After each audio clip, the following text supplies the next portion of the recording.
Rain poured down in relentless sheets as the city bustled around, horns honking and tires splashing through puddles. The late afternoon sky was dark, painted in shades of gray. David sat behind the wheel of his ambulance, engine idling at a red light, windshield wipers struggling to keep up. His uniform was dry, but his soul felt drenched, heavy from years of witnessing pain, tragedy, and fleeting victories. Lately, even the lives he saved felt like drops in a sea of sorrow. He stared blankly ahead, the radio murmuring quietly, his thoughts louder than anything. Then, something shifted. A flicker of motion caught his eye.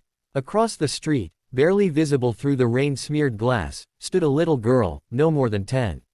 She wore a thin dress, soaked to her skin, and held a torn plastic grocery bag over a younger boy's head. Her feet were bare on the wet sidewalk. Her small arms trembled, but her face remained calm, even peaceful. David blinked, startled by the sight. Without thinking, he rolled down the window, letting the cold wind and rain splash inside.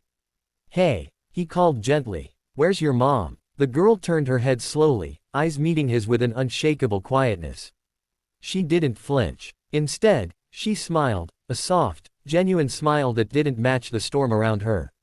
"She says angels don't need umbrellas," she said, her voice barely louder than the rain. David felt something shift in his chest, like a forgotten door cracking open. He didn't know her story, but in that moment, her words cut deeper than any siren or call ever had. That smile, that quiet strength in the storm. He wasn't sure why, but he knew he couldn't just drive away. Not this time. The little bell above the diner door jingled as David pushed it open, a gust of rain and wind trailing in behind them. Inside, the world was different, bright lights, the clatter of dishes, the rich aroma of coffee and grilled cheese, and the gentle hum of conversation. A waitress glanced up, gave a polite nod, and gestured toward a booth near the back. David guided the siblings in. The boy clung to his sister's hand, eyes wide with exhaustion and hunger. She, still soaked, shook off the cold with quiet grace, helping her brother climb onto the seat before sliding in beside him. David ordered 2 hot chocolates, pancakes with syrup, and grilled cheese for himself, though he barely touched the menu. As they waited, he watched them.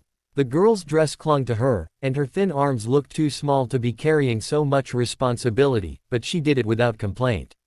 When the hot chocolate arrived, steam curling in the air, she carefully took the marshmallows from her cup and dropped them into her brother's, smiling as his face lit up. David finally asked, "What's your name?" She looked up at him, her eyes soft but steady. "Lina," she said. "And your brother?" "Micah." He hesitated, then asked quietly, "Are you two okay?" She nodded, not in denial, but with a quiet certainty. "We're okay. Mom always said people with kind hearts find each other." She took a small sip of her cocoa and smiled. It wasn't the kind of smile you expect from a child who's lost so much. It wasn't weak or forced. It was the kind that somehow made you feel known, and forgiven. David sat back, that gentle smile etched into his memory. He hadn't realized until now just how much he needed it. The next morning, the sky was clear, but David's mind was storming. Lina's words echoed in his head, "People with kind hearts find each other." That quiet wisdom, that serene smile, something about it wouldn't let him go. She hadn't acted like a child lost or afraid. She had acted like someone carrying a secret far too heavy for her age. David couldn't sleep, so he acted. He dropped the siblings off at a trusted colleague's home for the day and began making calls. First to child services, then shelters, hospitals, clinics. Every time he described Lina, small, dark hair, soft-spoken, with a younger brother in tow, he was met with shrugs or silence. Until finally, at a downtown shelter, a nurse paused. "Wait," she said slowly. "Lina, yes. The mom, Maria, was here off and on for months. Sweet woman. Always smiling, even at the end. Cancer. She passed, just 2 weeks ago." David's heart sank. "And the kids?" The nurse looked down. "After the funeral, no one knew where they went. They just disappeared." He sat in stunned silence. 2 weeks, Lina had been alone all this time.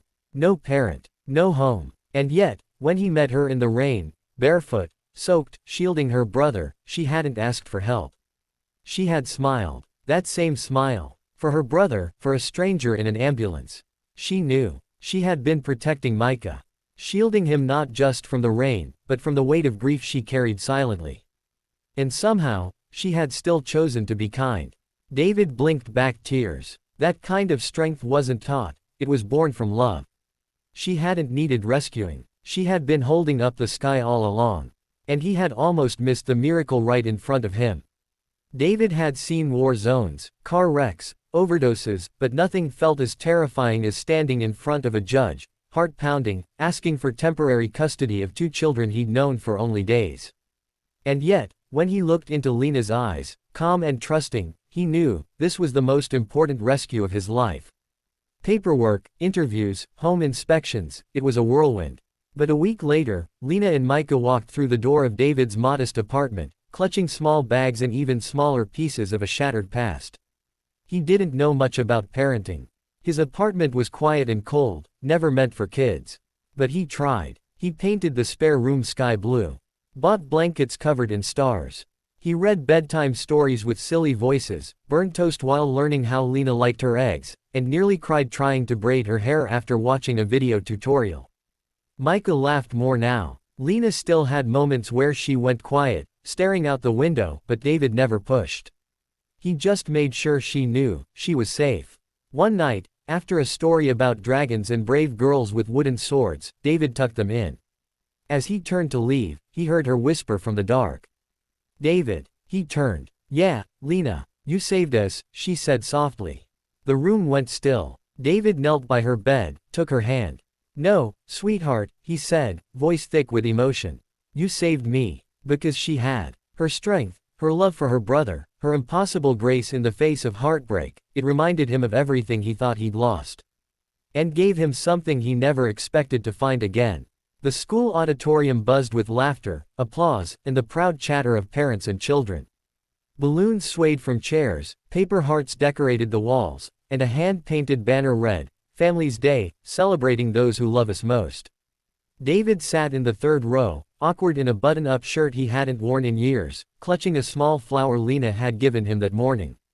He glanced around at beaming parents and grandparents, then back to the stage, just in time to see her name called. "Lina Martinez," the teacher announced. Lina stepped out from the curtain, wearing a simple yellow dress and a handmade paper crown. She walked confidently, holding a framed picture she had drawn, a stick figure version of herself, Micah, and David standing under a bright sun, all smiling. As she reached center stage, she paused and looked out at the crowd. Her eyes found David, and then, she smiled. It wasn't a performance smile, not one rehearsed or taught. It was her smile, the one that had weathered grief, shielded her brother, and melted the heart of a man who thought he'd seen it all. David felt a lump rise in his throat. He clapped, but his hands trembled. Narration. They say miracles come with flashing lights and sirens. But sometimes, a miracle is just a little girl, smiling through pain, teaching a broken man how to love again. Lina returned to her seat beside Micah, who gave her a high five. David wiped his eyes and smiled back. Closing message. Her smile didn't just survive the storm. It led others through it. It healed hearts, and became the miracle someone else had been quietly praying for. And in that auditorium, filled with noise and celebration, David realized he wasn't alone anymore. He was home.